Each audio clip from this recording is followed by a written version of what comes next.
Karibu tena Ujokoda, na kwanza kabisa kabla sijaanza mada kamili ya video hii nikwambie kwamba kuna apps kwenye simu yako zinafanya kazi kama za kawaida, yani zinakuwa kama normal viatu ukiziangalia kama normal, lakini ukweli ni kwamba zinafanya kazi kimya kimya wewe bila kujua.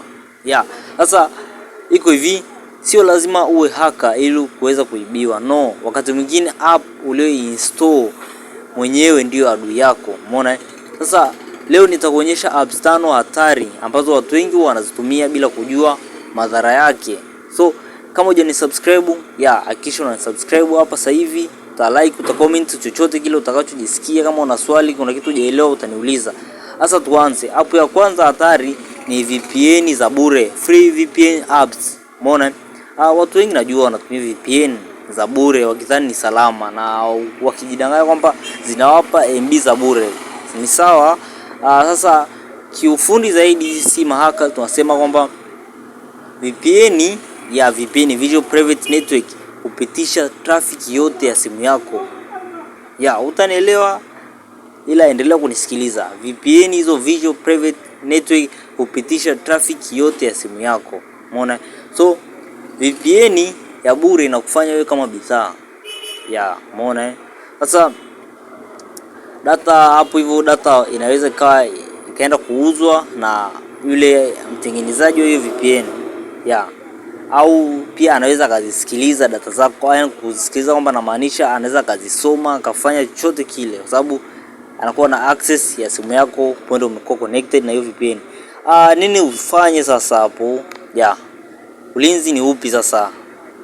Cha kwanza kabisa, epuka VPN usizozijua au zisizokuwa na jina, kwa sababu kuna VPN nyingine unaweza ukazidownload kutokea kwenye Chrome. Cha msingi achana nazo. Tumia VPN ambazo zinajulikana, zenye jina, achana madude mengine yote. Okay? Cha pili, soma privacy policy. Okay? Cha tatu cha kuzingatia ni kwamba usitumie VPN ya bure kwa account muhimu. So every time unatumia tu VPN si nini, sehemu nyingine hata zinaja kutumia VPN unatumia tu VPN. No, tumia VPN kwa sehemu sahihi tu. Kingine sasa kwenye upande wa VPN hapo, kiaka zaidi au kwenye upande wa hacking, VPN mbaya siku zote inakuwa kama hacker aliyevaa suit. Yani kwamba ile VPN itakudanganya kwamba inakusaidia hivi na kusaidia hivi, kumbe kiuhalisia ni uongo. Ndio tutasema kama ni black hat hacker ambaye amevaa suit, ambaye anaonekana kama white hat hacker. Sasa app nyingine ya pili ni mods app. Yani kama ile WhatsApp GB au GB WhatsApp, Facebook mods. Mods app zile app ambazo zimekuwa modified. Hizo wataalamu wanaelewa zaidi. Sasa kwenye upande wa mod apps zinaonekana kama app nzuri, kwa sababu kuna nyingine labda wanaondoa ile mfumo wa purchase.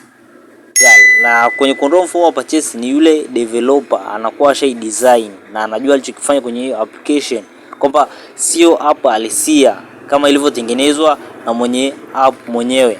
Umeona? Kwa hiyo amshay design akaondoa ile mfumo wa labda malipo, kwa hiyo inakuwa iko free. So ukiangalia utaona kama ni nzuri na kusaidia, lakini zinafungua milango mikubwa kwenye simu yako, yani kwamba ni hatari zaidi. Sasa ukweli ni upi kwenye hizo mod apps? Zinaweza kusoma message zako, hiyo iko wazi kabisa. Kingine zinaweza kuiba session. Okay? Kingine pia hakuna security updates. Yani hiyo kwamba kwenye mfano, tuchukua mfano kama app ya CapCut iko Play Store. Iko Play Store. Play Store kila baada ya mwezi wanai-update kwamba security pia inakuwa updated. Lakini hizo mod apps, kwa mfano ukachukua CapCut ambayo imekuwa modded au modified, hiyo ina tena security ambayo itakuwa iko updated tena. Umeona? Kwa hiyo kuna security update. Cha kufanya nini sasa hapo hivyo? Cha kufanya ni tumia official apps pekee. Kama ni WhatsApp, usiende ukachukua GB WhatsApp. Hiyo GB WhatsApp na mahaka ndo wanaelewa kazi yake. So wewe achana nayo, acha mambo ya kijinga. Tumia official WhatsApp Business, WhatsApp Messenger and more. Kingine, usiipe ruhusa kiolela. Kama ndio umekubali kuchukua hiyo mod apps, cha kufanya usitoe permission kwa kila kitu. Soma kwanza permission, elewa hiyo permission ikoje, ndio uallow hiyo permission.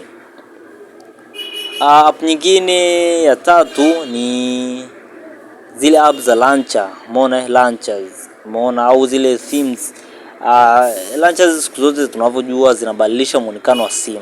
Kama unatumia tuseme ni Infinix, ukichukua hiyo launcher inaweza kubadilisha, labda ikawa na muonekano wa Samsung, au labda ikabadilisha simu yako ikawa na muonekano wa laptop. Umeona, yani kana ule mfumo wa laptop fulani hivi kwa kompyuta.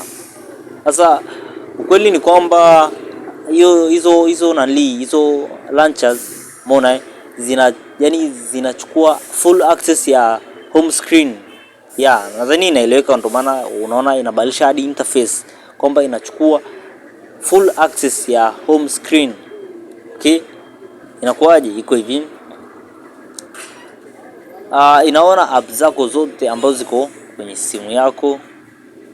Okay, na pia baadhi track hadi tabia ambazo yani tabia zako kiujumla kwenye home screen, kwenye kila kitu kwenye simu yako inakuwa zina track. Acha kufanya nini? Tumia default launchers. Kama ni unatumia simu yako, kunakuwa na zile default launchers. Tumia hiyo ambayo imetoka na simu yako, usiwe na haja ya kuchukua launcher nyingine kutoka na sehemu fulani. No, baki na hiyo ambayo uko nayo kwenye simu yako.